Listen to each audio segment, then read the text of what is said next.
Okay, so I'm doing some maintenance on Dad's Barina.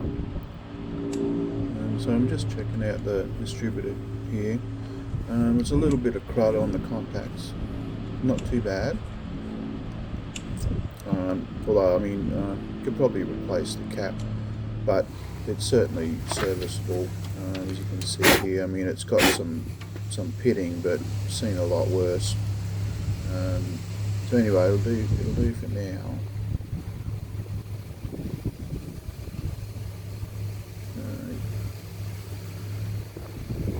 Yeah, I didn't want to file off too much, or it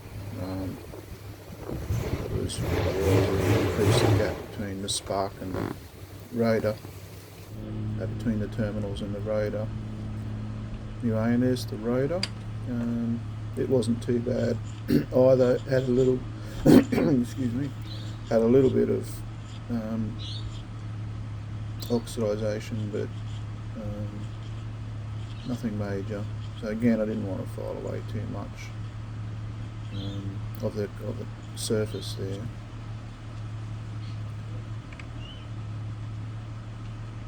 So Dad's car's been running a bit rough when it's been left to sit for a while.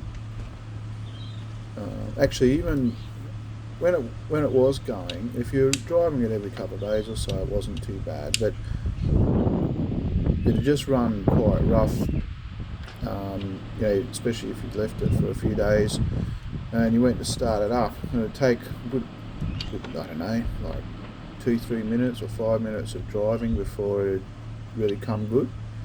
Until then, it was kind of missing and cutting out, or wanting to cut out, wanting to stall. I don't know if it was missing per se, but just wasn't running right.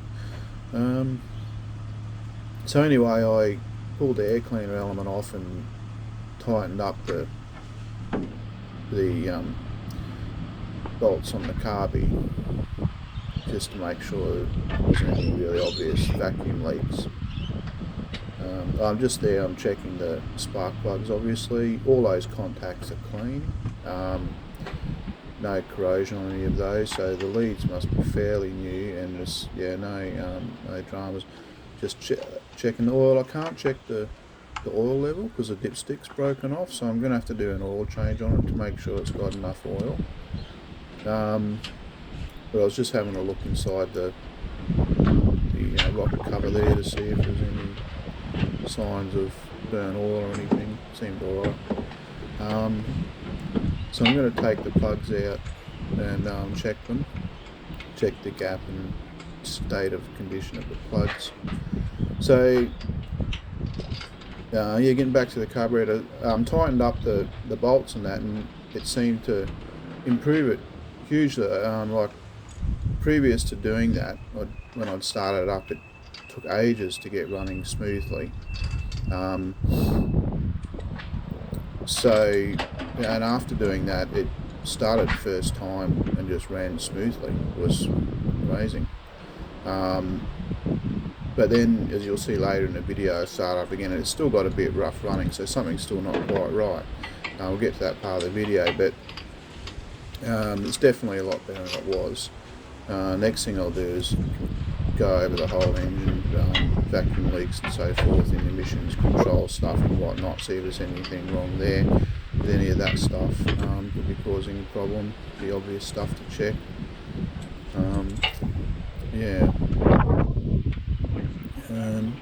Probably could do with a new air filter, but it doesn't seem that bad, so I've left it.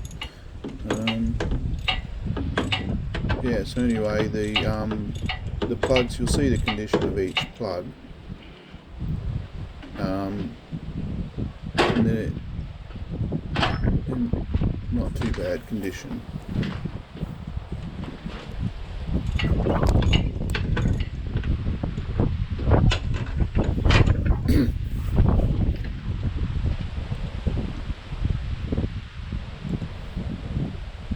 So I'll get through those plugs.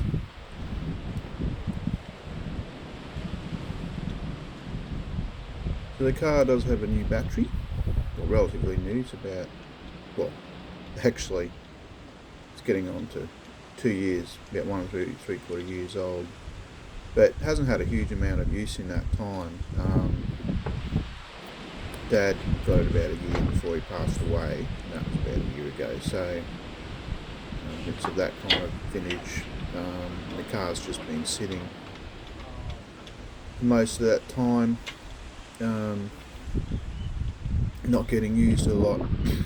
It actually needs a good run, but it's unregistered at the moment, so we'll work on getting the roadworthy certificate, getting it back on the road, and taking it for a bit of a run and blowing out the carbon. And okay, so there's the first plug. As you can see, it's in good condition. Dad did keep the maintenance up to it, so they're fairly new plugs, but it's very black.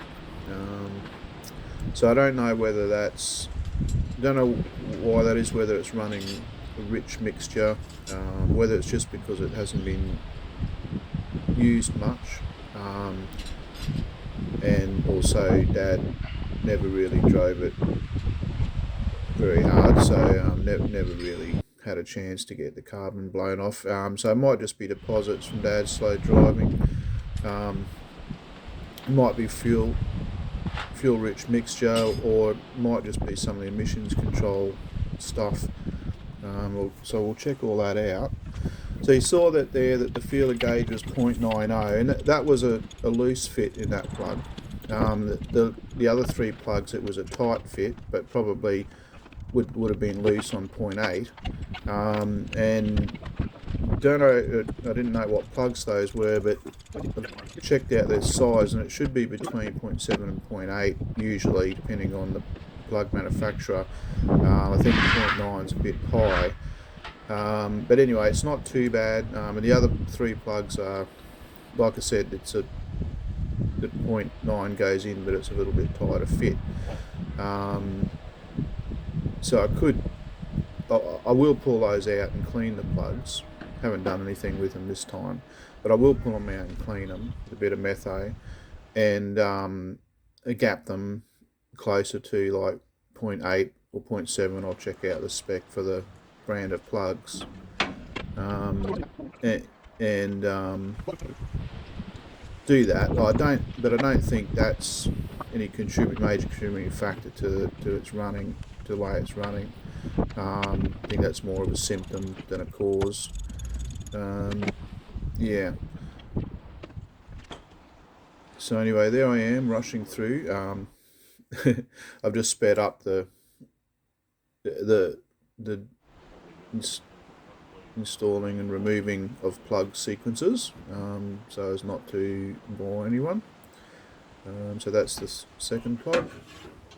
All the plugs are pretty much in the same condition, but they're not worn, or there's no oil residue or anything like that. So so they look looking pretty good in general. Yeah. Third one. As you can see, that there's no wear on the plug at all.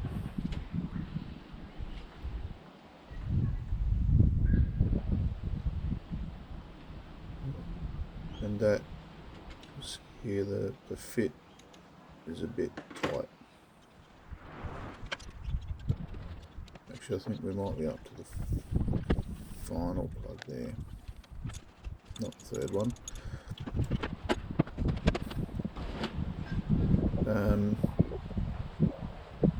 Yeah, so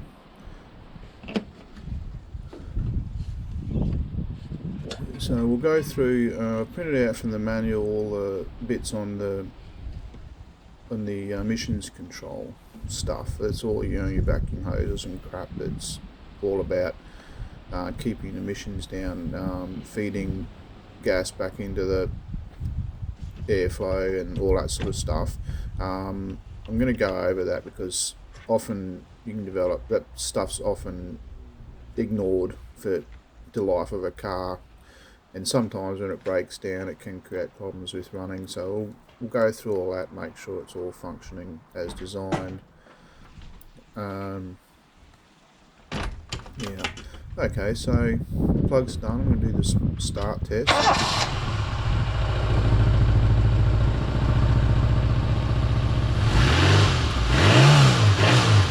nice and easy.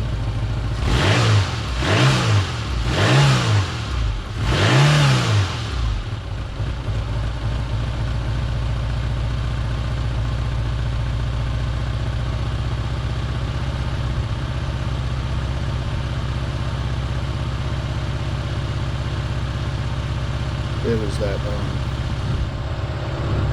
of a backfire, so I don't know whether there was maybe some gases feeding back through that reed valve from the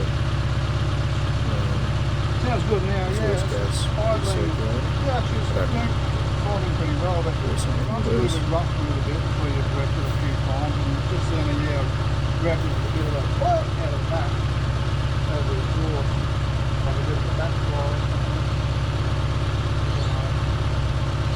Anyway, it's running a lot better than it was.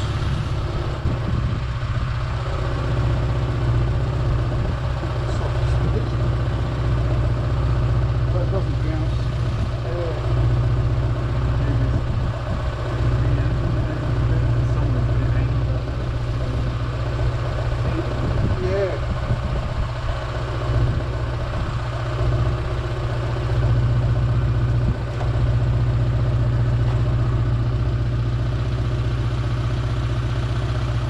I mean, it runs quite well,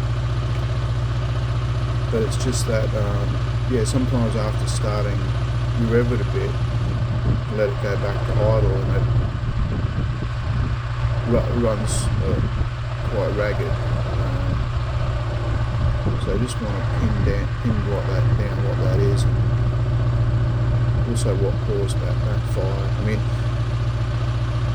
some of this might just be because it hasn't been run for a while, so I do need to get it out on a good run. So that was the crankcase ventilation I was just trying to check there.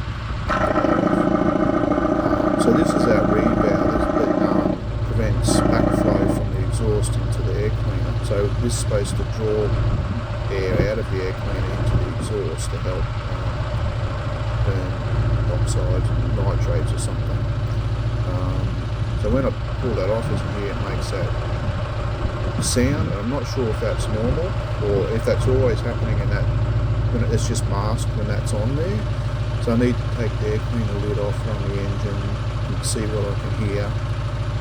Maybe that valve is damaged, that reed valve is damaged, and gas is actually being drawn back from the exhaust into the air cleaner rather than it pulling air from the air cleaner. That reed's supposed to prevent backflow of exhaust gases. I wondered whether that causes a bit of backflow.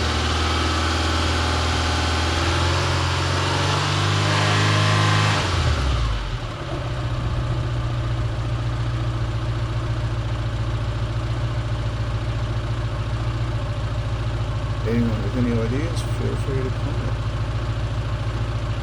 I'm no expert at this, I'm just a backyard boy.